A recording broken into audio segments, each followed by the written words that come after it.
Welcome, everybody. Thank you all so much for joining. We're all here to see Collier tonight. I would love it if everybody could in the chat, if you know Collier, if you've taken a class of his, if you've been inspired by a piece that he's written, I would love it if you wrote that in the chat so that we could get a gauge on who's here from what, or if you're just here for the first time.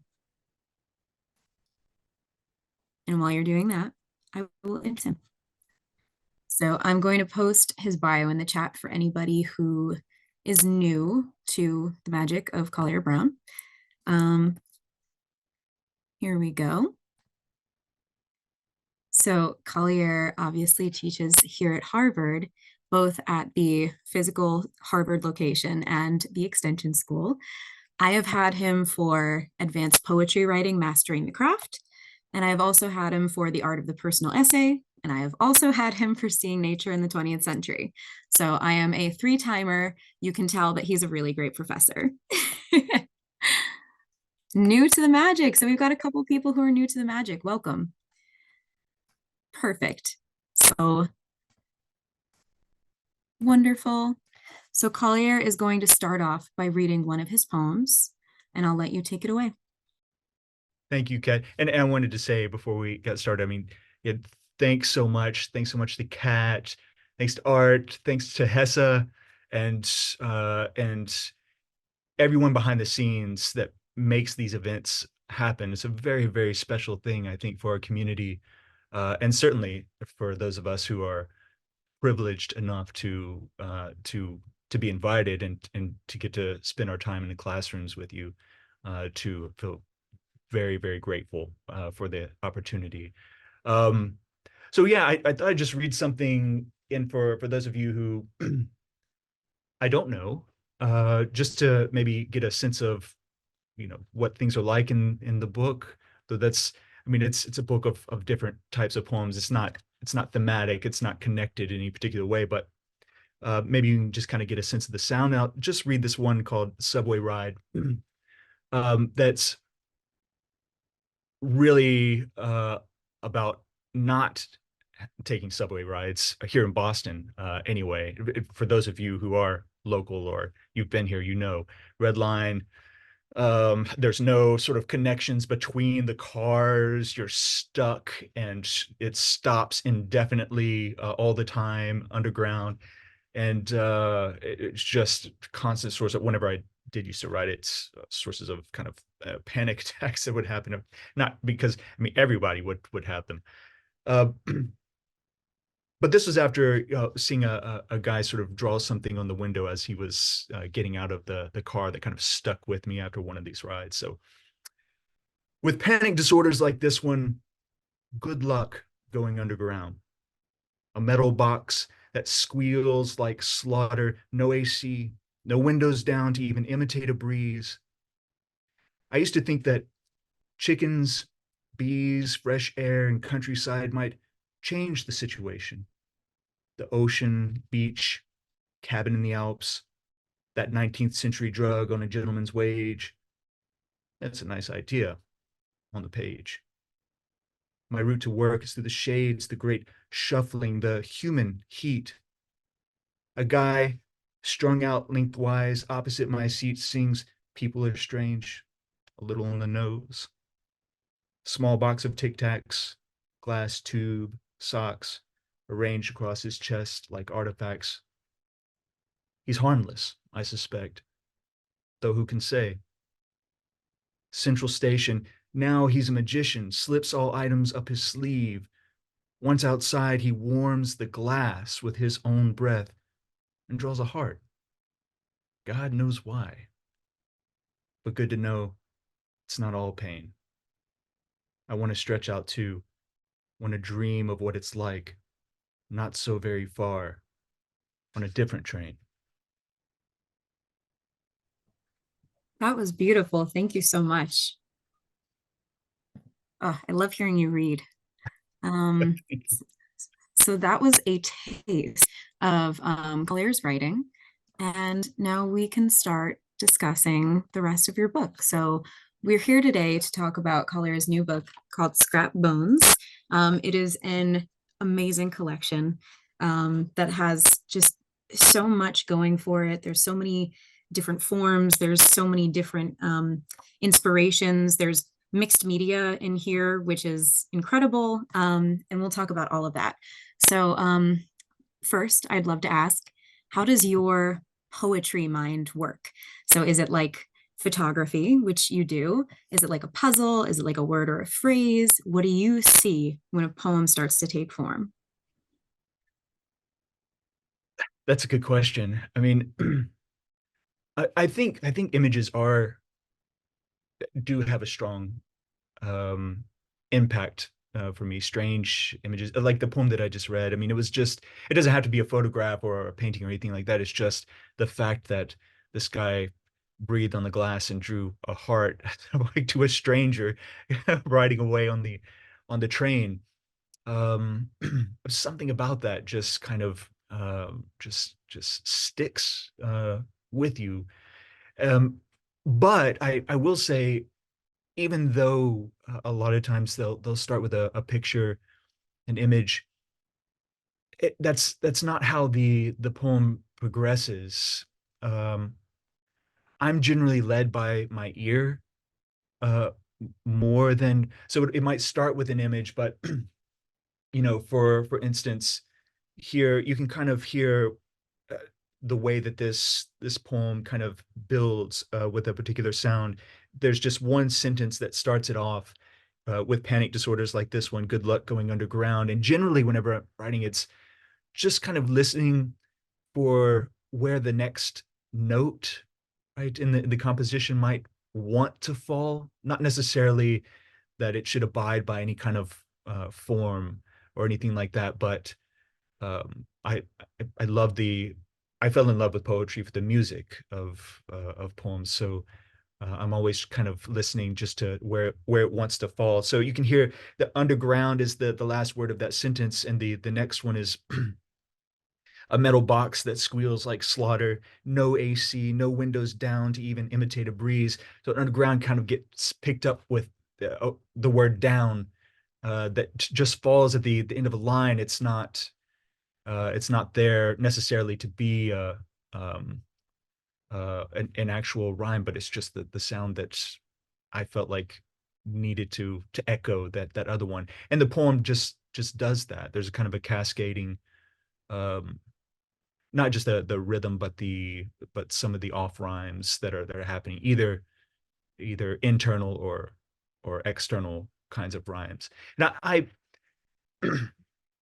um I always think I mean, a poem like the love song of J. Alfred Prufrock, Eliot's poem, was a big influence on me. I love this poem. Like if I had to pick sort of a desert island, if I had to just choose one, like at this moment, right? Just at this moment. Ask me a little bit later, and I'll tell you something different. But at this moment, it might be that one. But so Kat put the link in here. So if you look at this poem, I mean, many of you probably know this one really really well, right?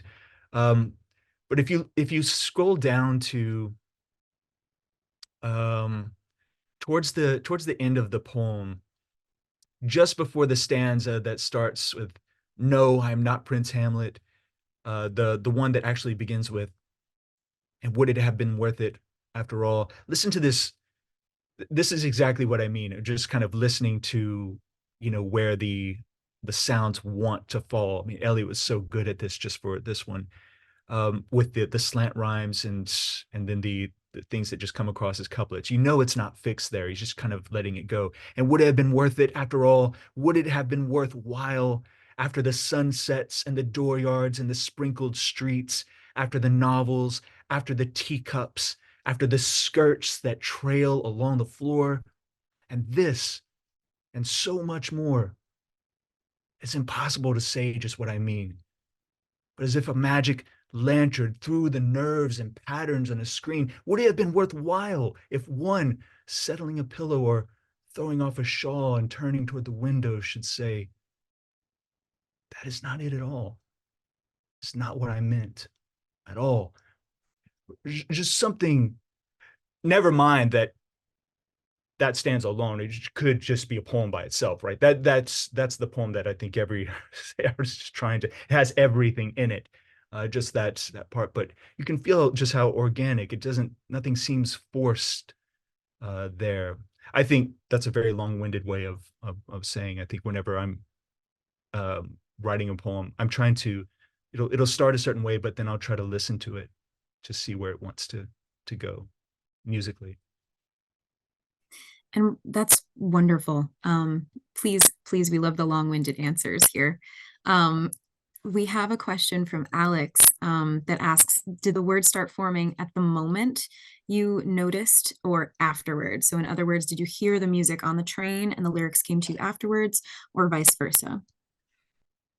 Um, Almost never in the moment. Um, what's that famous sort of Wordsworthian kind of line? It's what is it? Something like thoughts remembered in tranquility, or so I can't remember exactly find it, but it, it it's I think it's something that if it's sticking with you, if it just won't go away, um, then at some point you find yourself at a desk or at a, in front of your laptop and just trying to write your way into it, right? What are the first words that will just sort of open the door to what will come next? And I don't know, for you poets in the room, should put in chat too the way this works for you. I'd be interested, but I feel like it's always that just kind of trial and error. Let's see if these are the words that will get me in. And like, for that particular poem, whenever I started it, I did start with the image, but that didn't work. I knew that's where I wanted to go. That's where I needed to end up in the poem. It couldn't be the start. Um, but I didn't know that until I gave it a shot just to see what was there. So, I mean, that kind of I don't know, makes you reflect a little bit about um, maybe getting to that moment, right? What's the journey towards it? What's superfluous in that journey? What's absolutely essential? What was on your mind at the time? What was your state of mind? What is your state of mind right now? And just trying those kinds of things out. That's beautiful. Thank you so much. So I have asked if any of you want to post in the chat. I'd love to see how many different types of writers we have here, how many different types of poets. So if any of you come up with an image first and then the rest follows, or if some of you are lyrical geniuses and then you think of what you're going to write about, I always think it's interesting to see the variations that writers have.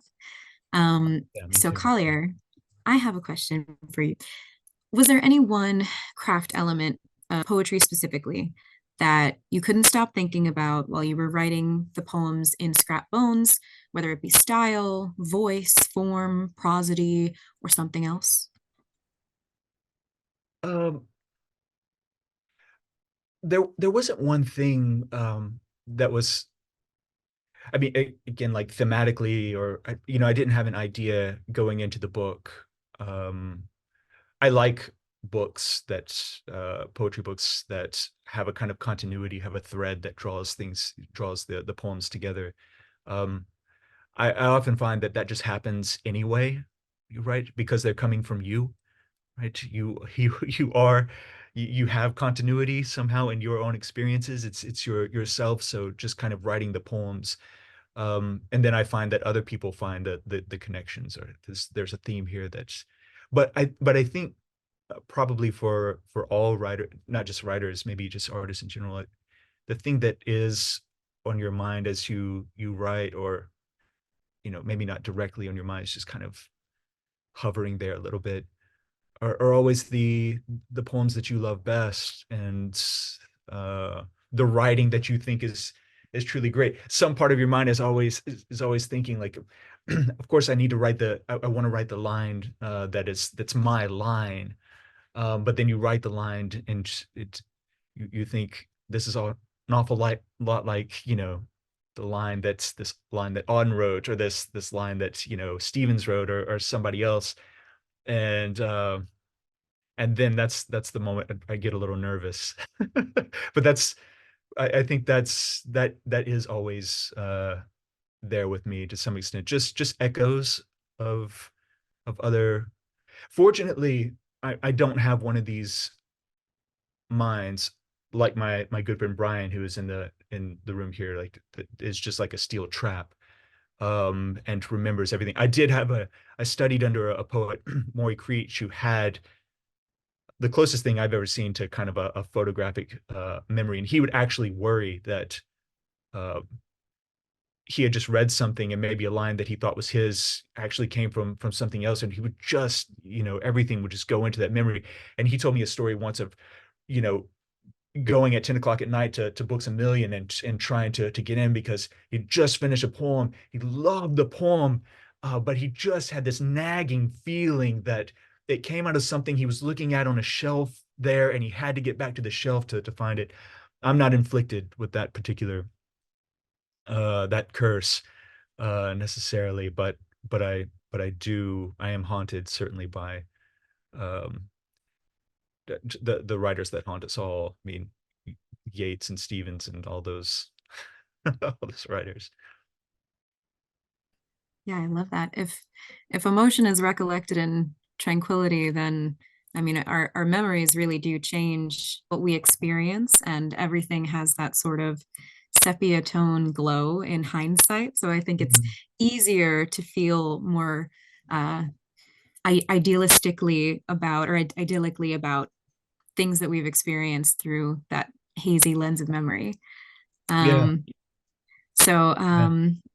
I think I would love for you to comment on this because you said that it's echoes of people who you've read and things you've experienced. George Saunders says something about this, and he calls it iterative writing, and just that concept of constantly being an amalgamation of everything that you've experienced, everything that you've read, everything you've watched. How do you feel that is writing? How, to what degree do you feel that that really is writing? I, I, yeah, that sounds right to me. That sounds true. I think in some ways, I think that's inevitable. I think that is, you can only write out of that collective of experience, that collection of experiences and memories and interactions um, and everything that sort of sinks down beneath the what's going on in the present into that um, into those memories you feel you lose access to, that it's all still there, it's somewhere, and so in some ways I think that just comes. I think you have to go with it. You have to um, trying to avoid it for the sake of novelty, let's say, or this of trying to uh, how do I want to say this? Let's say, for example, you're a poet who is drawn to kind of nature writing, right? You like writing about regions, you like writing about animals, you like writing about trees and so on, but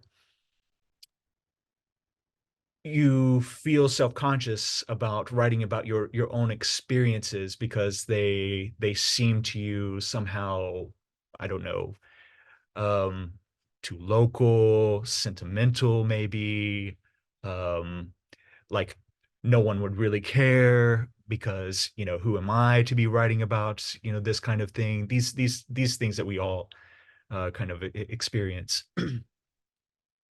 um I think that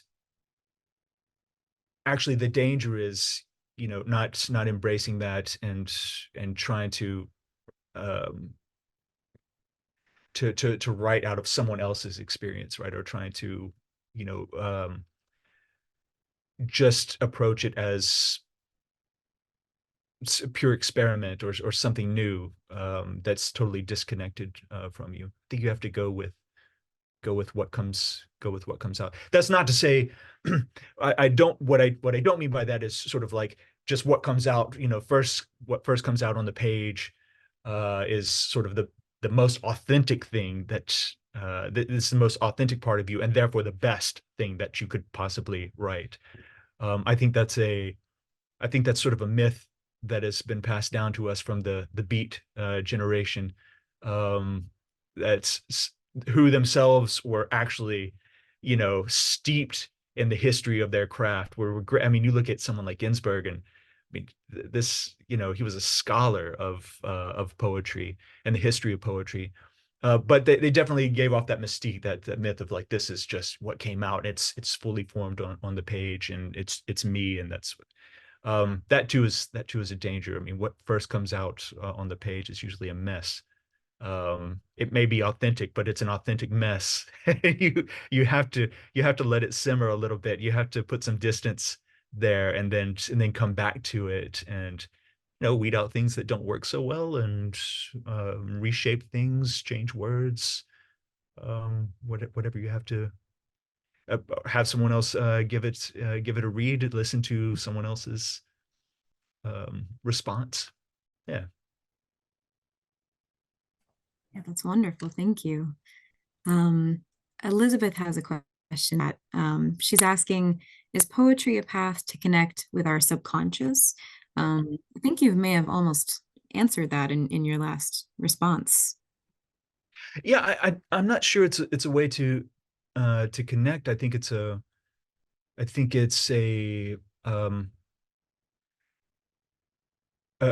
the connection is already there. Right? I think it's already if you kind of let that happen, you don't stop it. In other words, I mean, the way that can be um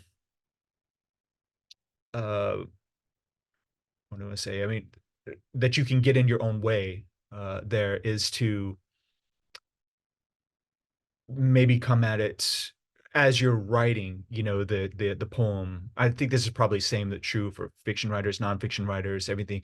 Just to get in that academic mindset, or get into or even be thinking too much about craft there, and to not let sort of the words that want to come out, actually do their work on the page, because sometimes you'll surprise yourself, right? Sometimes something strange will come out because of that. Yeah, I think you want to attune yourself. You want to listen to that, trust it. Um, for example, when you look at someone like Yeats, you look over the course of his career as a poet and his different books, there are certain things that recur that seem kind of strange. Of course, you have the winding stair, you have the gyres that are always there. You have things like the circus that keeps coming up. And I mean, why are these? He doesn't even know why these things are coming up. He just trusts that they're meaningful to his with regard to his experience and who he is. But by trusting it, what he does is he builds a life's work. He builds a sort of personal mythology that comes out of it. All the experiences are connected to that, and he just lets those strange images um, remain on the page. Doesn't try to explain them too much. I think that's out of the subconscious in some ways, as Elizabeth is saying. There's a great photographer, um, Jerry Yulesman, who recently passed away, and he too had something like that. He had boats and ladders in almost all of his images. And I remember him saying something about it. He didn't know why there were ladders. He didn't know why there were boats. I mean, we all have our interpretations of things. He just trusted that they were meaningful, and that they would be meaningful to other people too, not just him. And he was absolutely right. If he had overthought it, and remove them, it's about the combination of those things. If it just been a boat or just been a ladder, it would have been something less. That's great. Um, Alex has a question for you. He wants to know, do you have any images that keep coming up? Are you haunted by anything? I think this is one of these things that people point out to me. time that I don't know that um, things that repeat in this book and then a previous book and then a couple other of the books before that, the shorter books. June recurs. June comes up so much. I don't notice it. I don't know that I'm writing it when that happens. Um, what else that was pointed out? It seems like nature is you're unable to be separated from nature in all of your poems. I think certain aspects, yeah, I think certain. I mean, this was probably true just again of most artists. The place that you're, uh, yeah, it's waste of some kind, wastelands, and um, I think whatever wherever you are, whenever you're young, conditions your language and your imagination in a way that you'll never ever really escape once you become an adult. Once it's conditioned, it's sort of set in stone there. And so that may be like, yeah, I grew up in a more rural area, but in particular in Southwest Louisiana, so natures of mud comes up in my work, a lot of it. The water's never clear in my work. And um even whenever I use it to describe things up here in the Northeast, when I'm writing, if I'm writing about the Charles or the Charles River appears, I tend to still rely on the language of the place that I came from, partly because uh, to do otherwise feels in incorrect's not the right word, but something like that. It's not what I would say. It's not how I would describe if I were to put it in a different kind of language to describe it just as it is. And I find for writers or for artists, again, this sort of comes back to those images, but trusting in the in the words that just come up for you. Um, those words probably come out of that early conditioning, and there's something kind of magical about that. They're connected to you in special ways. Your memory, the way you think, your worldview. Um, that's important in trusting that. But yeah, nature definitely nature of that kind of sort of the humid sort of Gulf Coast um, disaster areas. That's there. Disaster areas, Yeah. yes. I think Brian said wastelands and scraps, and Yeah. that's a really it's a really good way to describe Yeah. that. Yeah. Um, That so does I make wanted to pivot a little bit if we could. I'd love for you to talk about your experiences with photography and mixed media art and how the tetrahedral kites came to be. yeah.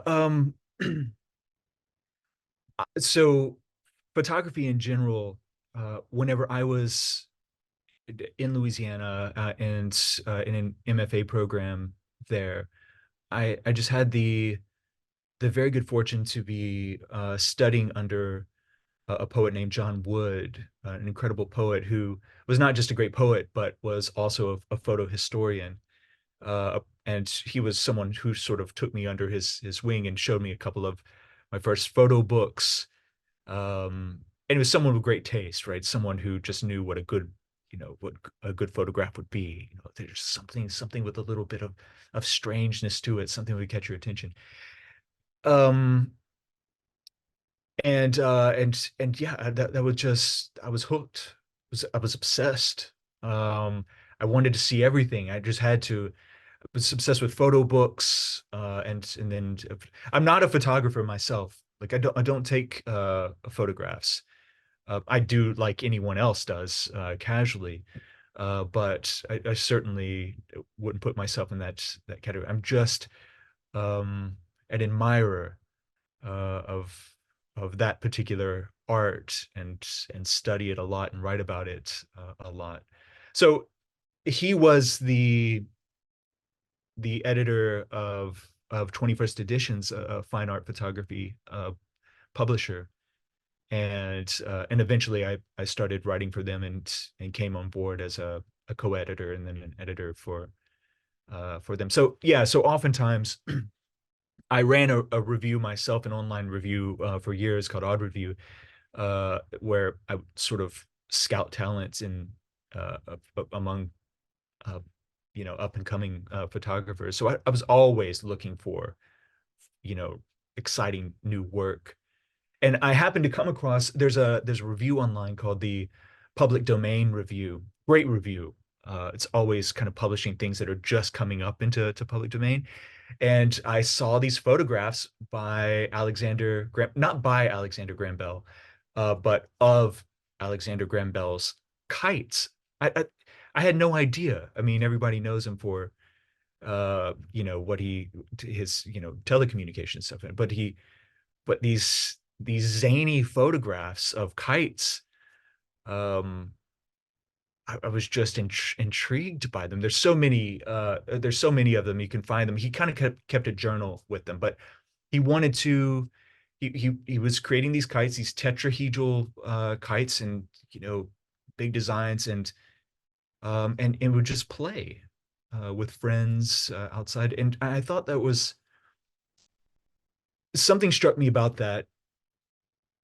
Something resonated with me about that, um, with what I with why I write, and I'm sure that's true of a lot of people in the room too. But here's somebody who has a particular career, has a is known for a particular thing, and yet he's still compelled by something to create these things that have no utility. They're not for anything. They're not going to change the world. They're not going to do anything for anybody, but that's what he's going to spend his free time doing, right? He's just going to be making these. It's going to be so labor intensive, this.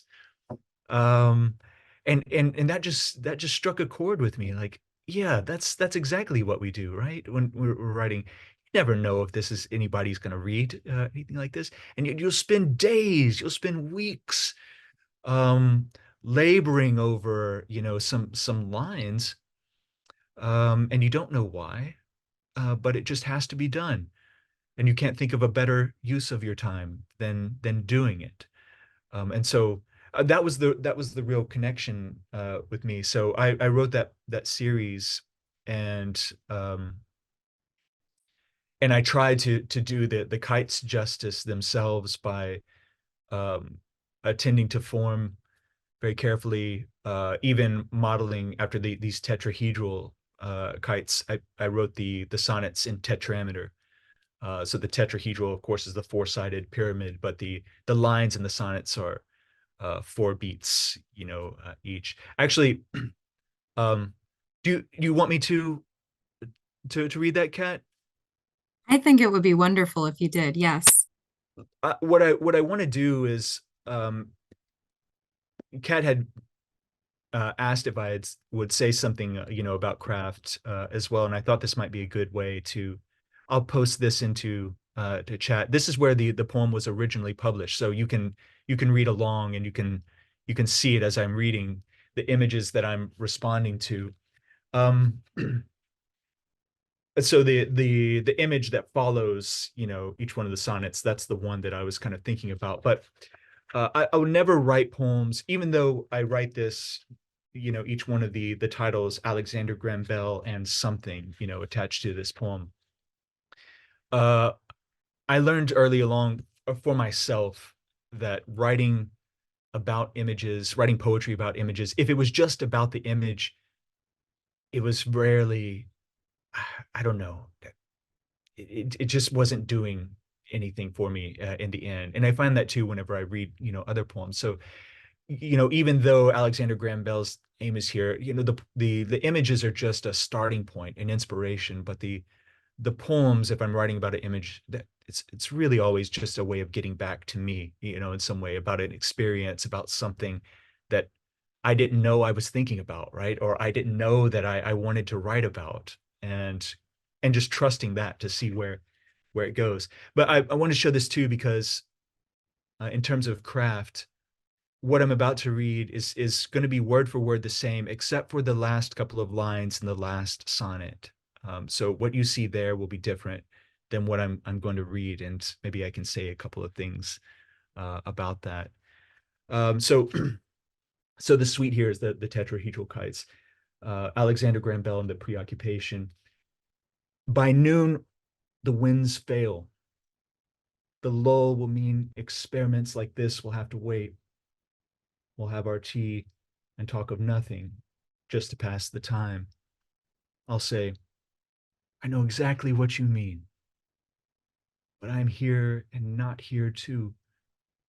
I see outside a shape that's missing from the air, that is my shape, or my misuse of sight, since nothing like a world appears. It's just a kite. I mean, for me, there's nothing as controlled or real. Dreams, you say. Yes, and strong. You think I'm lost. You are not wrong. Um, the the second one here, you see this kind of, again, this zany kind of foot. This is Alexander Graham Bell actually kissing someone. I don't know who this person is in the form, but what it reminded me of for myself is, you remember in science class in middle school, for many of you, having to make out of popsicle sticks this contraption in which you put an egg on the inside and drop it right from a roof or a higher standing, and you make something so that the egg doesn't crack. It reminded me of that. But it reminded me of one of my really good friends, um, who was there through those years with me, but she passed away much too early. So this is what the poem sort of put me in mind of. When I dream of this, I'm not the age I am today. We're in our teens. It's science class.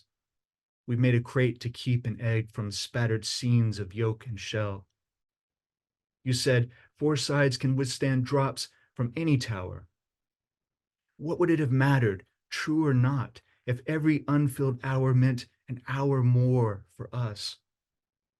We could not know that I would still have time, and you, a sum to count by days, that days would lift us to their rim. Me, and a gift you gave to last the fall. You, unbroken in the past. Um, the rest I'll read just straight through because they're not as specific to particular events. But again, like just looking at this circular kite here, just kind of the wackiness of it, I just love it. So Alexander Graham Bell and his circle. My friends, watch this. I've taken all the time I've ever wasted, time I can't get back, years I've spent in basements or in books, daydream or in sleep, hours lost in nowheres, circumnavigating circles like all the other rocks around the sun, and made a kite.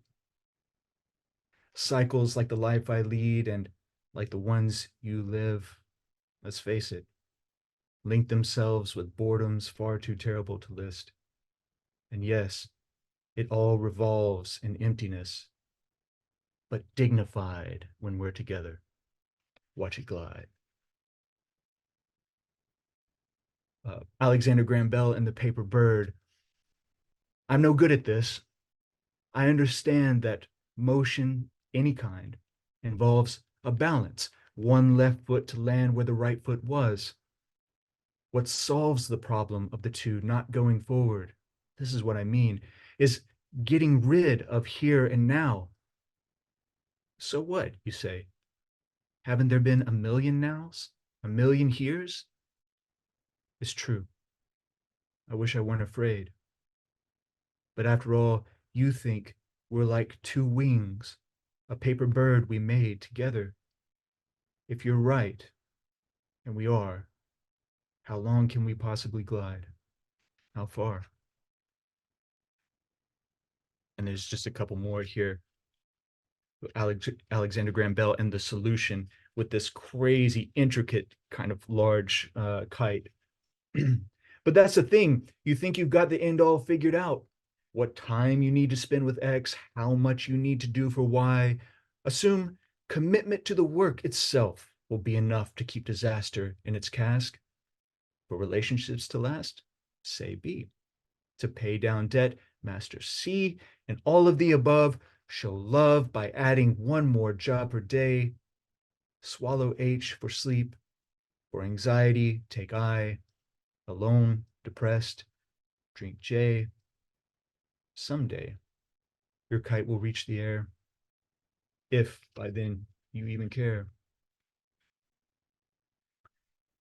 And now we're back on the ground and out of the air here. Alexander Graham Bell and the Winged Boat.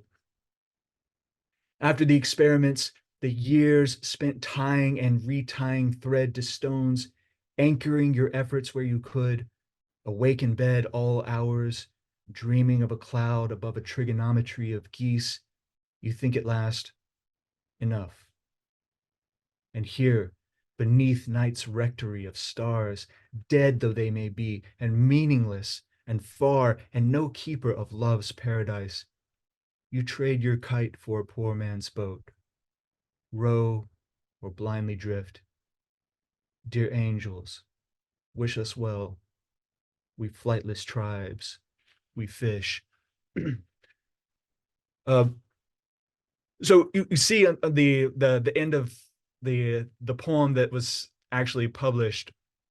It was published in Diagram. Those last couple of lines were, dear angels, wish us well, we fools and flying fish. This is what I mean about, spending a little bit of time away from the poem and coming back to it and not being in a rush really to submit. Hi, Amina. Um, and to submit and get things published right away. When I went to those last lines, there's something about it that just didn't sit well, and I think it has to do with the flying fish in the end, which just seems kind of exotic. It's not what you would find there, right? It's not the right kind of image, these flying fish, even though the metaphor, you get the metaphor, but you want the metaphor and the image both to be working for you, both for them to do that. And so it just didn't sit well with me, and I changed it a little bit for the last line, we flightless tribes, we fish. But even that is not quite right. It's still not there, and I'll tell you why. um this just goes into something about craft. Again, like I said, just kind of connecting these two things. But um, do all of you know Wallace Stevens's great poem Sunday Morning, the great sequence of poems Sunday Morning? Um, if you haven't read it, if you haven't read this sequence, you must do yourself the favor, because you don't know yet that you are experiencing a great deprivation in your life, but you are. And then once you read it, then you'll know, but it'll be okay.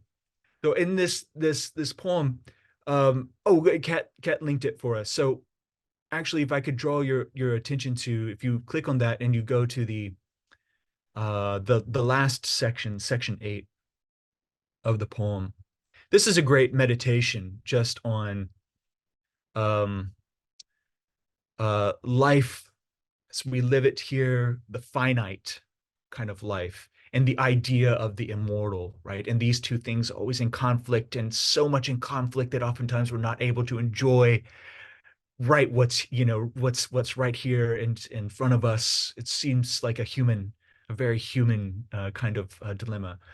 But what I want us to note here is that at the end of my poem, whenever we've descended from the kites, we're down in the water in the boat, the flightless tribes, the fish. For me, I had the right image. I had what I wanted. I wanted this thing to get mired back in the ground, get stuck back. But what I didn't do was sort of take that next step to think about the marriage between that image and the music and the sound to make the sound of the words themselves match the image, and just to add that extra layer. I mean, this is a, this is really taking it to the next level. And not, we don't do it in all poems, but this is one that should just, cries out for it. But Stevens does this, and in exactly the same way. So listen to this. I'm not going to read this whole stanza. I'm just going to read halfway down to the last line. But here's where he says, we're on these mountain tops. Deer walk upon our mountains, and the quail whistle about us their spontaneous cries. Sweet berries ripen in the wilderness, and in the isolation of the sky at evening, casual flocks of pigeons make ambiguous undulations as they sink downward to darkness on extended wings. You hear this downward to darkness. Listen to the vowel sounds at the back of your throat. Downward to darkness, you're low. And then the vowels ascending. Eh, e. You're downward to darkness, extended wings.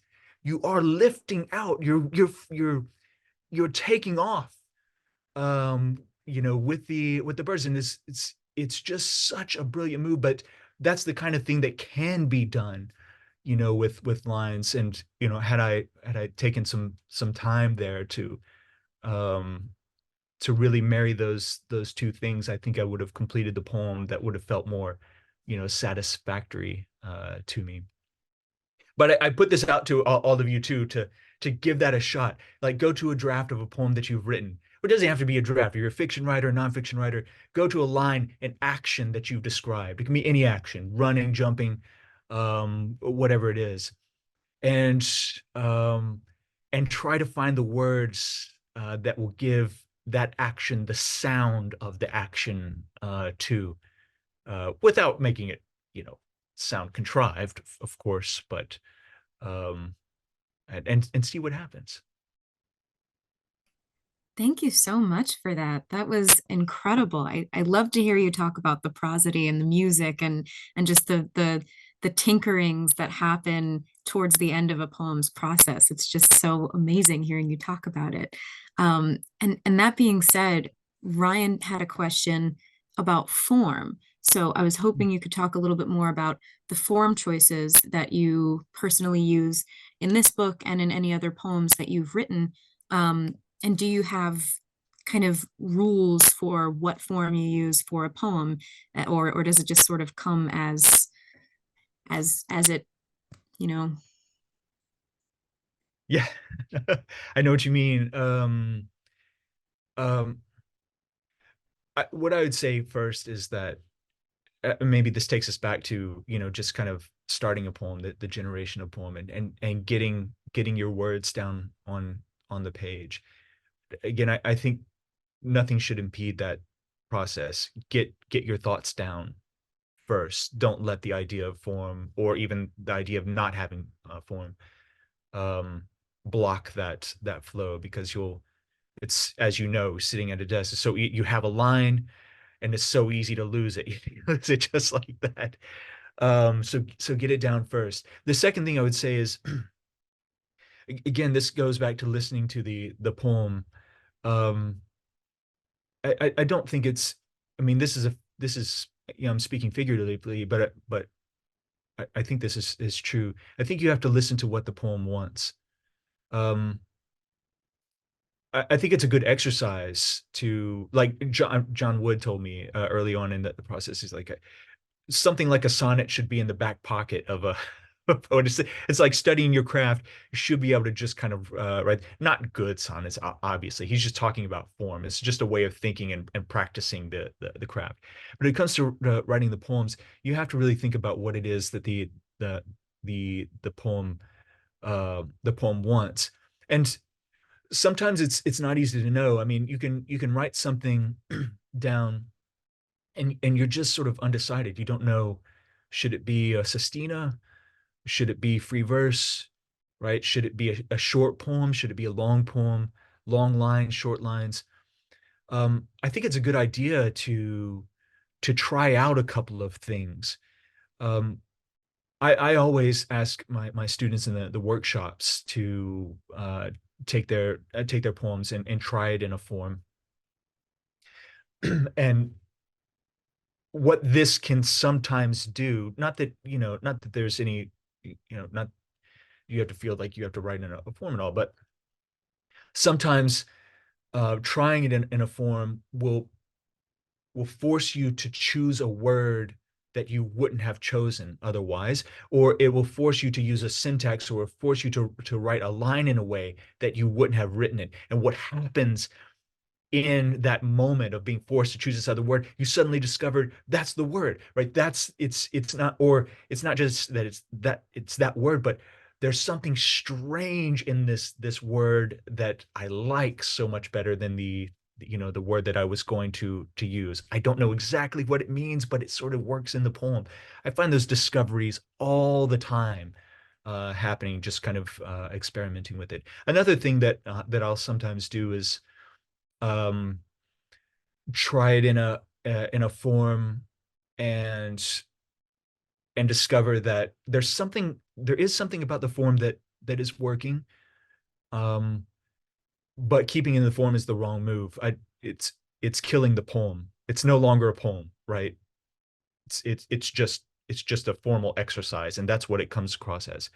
That's when you take the hammer and you smash the form. That you don't you can write in a sestina, for example, this crazy form of 6 line stanzas, and there's 6 different words that you're choosing. They're all mixed up. You write it out. It was a fun experiment. But then go and break the ends of those lines, throw out some of those end words, take out a couple of the lines, mix up some of the stanzas, play with it a little bit and see what comes out.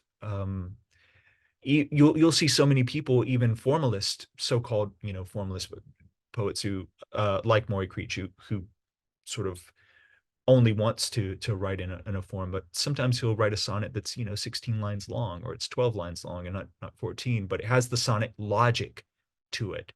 But it doesn't work with 14 lines. It works with 12, but it has the sonic the sonnet logic to it. Then that's what you have to do, that's because the poem becomes a poem. There, it works better that way. Thank you so much for that.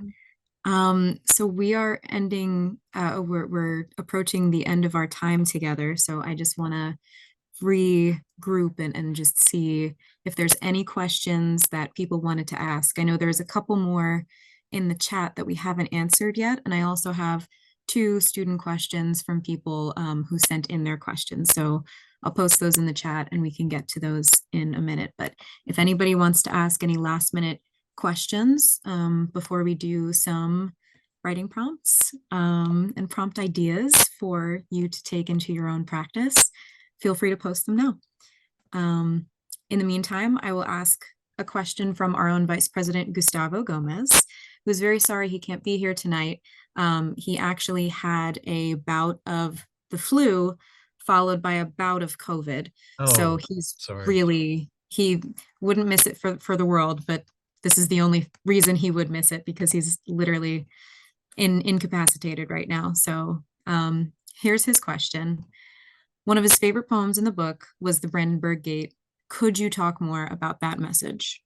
So yeah, the Brandenburger Gate in Berlin, um, it's one of these, triumphal arches. And whenever I first went to Berlin, it's one of the things that I wanted to see.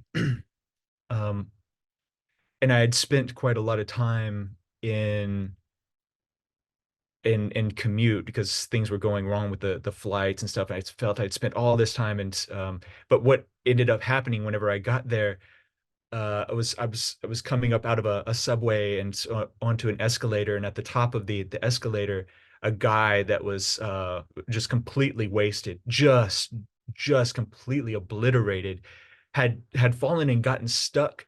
Like his shirt up to the collar got stuck in the escalator and was jammed up to his neck. Um, And but nobody was helping him. Like people were kind of scattered, scattering out, and I got him, kind of tore the shirt and pulled him off, and he was just kind of in and out of consciousness, and the medics arrived. And but what it did was, when I finally got out and passed through the gate, my feeling was I came to see something really special, or I thought was special. And and I ended up seeing something that was very human instead, and I sort of thought to myself, what should I have expected? It was ridiculous not to think that I wouldn't encounter humanity in every single place that I go. And so the end of that poem is that the um both sides of the gates, the pigeons are in paradise. It's not the doves, it's not the beautiful birds, it's the pigeons all around the ground, get, getting the popcorn and stuff that people are buying from the stands. I love that. Pigeons are such a great image, aren't they? Yeah. Just such a, I mean, rats with wings is what we call them, but they wouldn't exist without us. We bred them. They're just such an interesting bird to use. So thank you for that. Gustavo is definitely going to be very grateful you answered his question in Yes. spite of Tell him I said, hey, I miss Gustavo. we absolutely will. Um, we have another question from another student, Andrea, or maybe Andrea. How is the writing process different for poetry than for prose? And is there more front end time than prose, which has so much editing work after the story is written? Or does a poem end up taking you longer? That's a really good, I mean, that's a great question. I should, um I mean, I write the prose that I write is sort of like literary criticism and criticism of photography, essays of photography. So I think I can't answer in terms of what I feel are prose writers, prose fiction, and even creative nonfiction. Though I imagine artists across the board go through similar kinds of struggles uh, along the way. But I will say that I think I start in those essays. I start in a very similar way. I mean, I typically start with images, or I'll start with a line of poetry or prose that sort of puts me in gets me thinking about a topic I want to write about. I rarely ever will just kind of start with the first sentence and move on from there. I find it paralyzing, absolutely paralyzing. Oh, I definitely agree with that. I think poems take me sometimes months. I have one I've been working on for a year, so we'll see when that's finally finished. But absolutely. We have a great question in the chat right now. How does one develop a more sensitive ear to the music of poetry, the rhythm, the beat, the flow, etc.? And that's from Lois. Um, you have to go and read the poets who do this best, and you have to reread them and reread them and reread them. Um, you know, for instance, I mean, you could go with someone like, you don't even have to like the poetry itself, but here's something from Alexander Pope, going I think Alexander Pope, why? But you'd be surprised. I mean, go and read aloud, like from this in the second epistle in his essay on man, the first just the first section over and over again to get the pentameter line stuck in your head. Know then thyself, presume not God to scan, the proper study of mankind is man, place, and so on and so forth. You'll just you get a sense of the rhythms, so much so that you start to hear them in your everyday speech. Or here's Auden. Auden is one of the best to go to, but listen to these sort of piers are pummeled by the tetrameter lines. The piers are pummeled by the waves, in a lonely field the rain lashes an abandoned train, outlaws fill the mountain caves. Not only, I mean, read his poems because of the to get your ear attuned to the rhythm, and scan the lines, mark where the stresses are, mark where the unstressed syllables are, to see the rhythm, but also listen to the sounds that he's mirroring to the rhythm itself. When he says the piers are pummeled by the waves, using that plosive P, they really are pummeled, right? Or when he says that rain that lashes an abandoned train, he starts that line with a stress, a trochee, a stress, unstress. So the stress really is falling against it. It really is lashing, and it has the liquid L as well of the rain that's happening too. All these intentional choices, right, that create a physical experience hearing the poem. And then read these things aloud. Read them aloud. Go into a place with good echo in it. Go to the public restrooms and embarrass yourself there. But read them aloud and let those rhythms just kind of. I did the same thing for my oldest daughter. Even whenever she was born, I remember, um, even though I knew she couldn't, it was silly to do it. It wouldn't really matter, but I wanted the rhythms just to be in her from the moment she came into the world. So I read Yeats just aloud in the room, just reciting some of the lines. Who will go dry with Fergus now and pierce the deep woods woven shade and dance upon the level shores? Just to hear those sort of driving rhythms. It's the rhythm of the heart. Boom, boom, boom, boom, boom, boom, boom, boom, boom, boom. Those iams. Absolutely. Thank you. And I've posted a link to a resource on Scansion in the chat for anybody who wants Oh, to try their hand at it. It's more difficult than it sounds, but it's something that absolutely you can get better at with practice. So start now. um, yeah. Brian says, remember when Collier said he didn't have a great memory? I know, and he's here reciting poems from um, you have to hear Brian though. You have to hear Brian.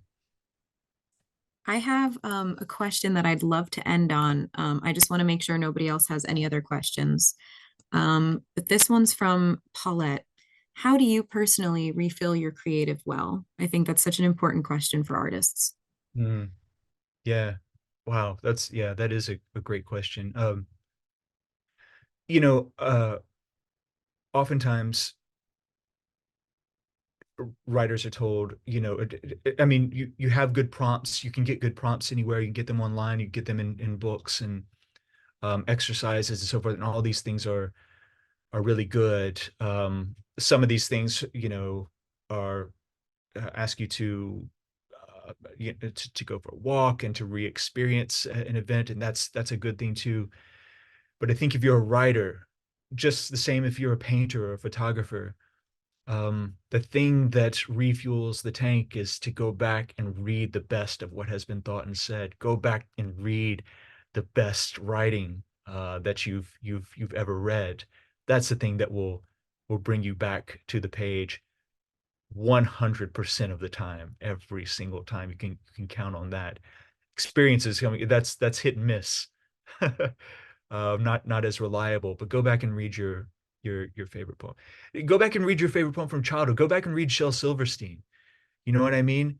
Go back and read something that you that was just fun for you before things became so serious.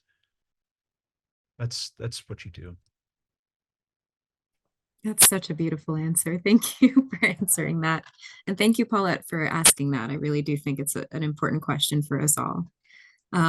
So if you would like, Collier, to give us any writing prompts or advice on how to generate a poem or anything you can think of that you haven't already talked about today, now's the time, and then we're gonna call it a night.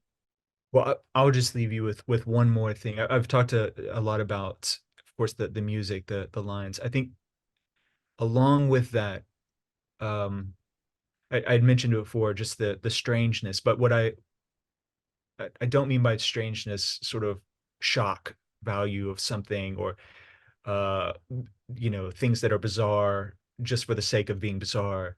I mean, that classic notion of uh making the familiar strange again to you, new again to you in some ways. And I'll just leave you with a poem. I won't read it here, but just for, that you can copy and paste the link. Those of you who've been in my classes, you'll be sick of me reading this anyway, because I read it to everybody. But Robert Haas's story about the body, and what that poem is about, is just a retreat where a young man, a man is not a young man, a man and a woman are um, noticing one another. They're sort of taking their romance to the next level, but she tells them that she's had a double mastectomy, and suddenly he says he can't go through with it. And the next morning he finds on his porch a bowl, and this bowl has in it what looks on the surface just rose petals, but underneath that layer of rose petals, the bowl is full of dead bees. Um, and the poem says nothing else. And that's because you can say nothing else. So it's just that we're constantly looking for the strangeness of an image that will capture an emotion that just can't, that no words will be good enough for, right?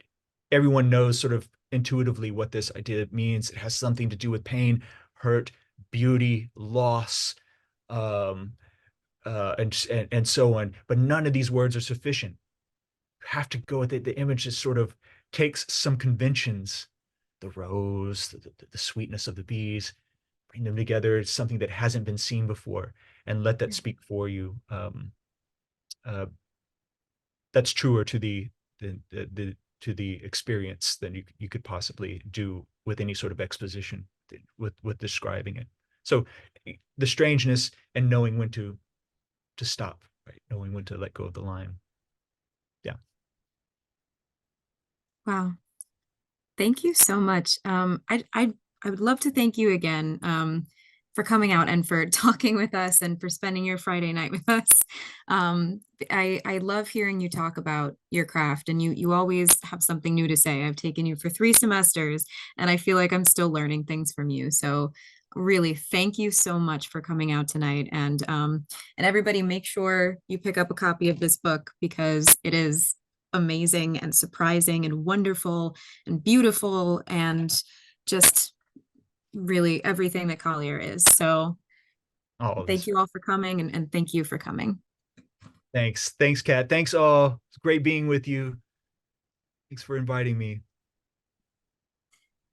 Oh my goodness.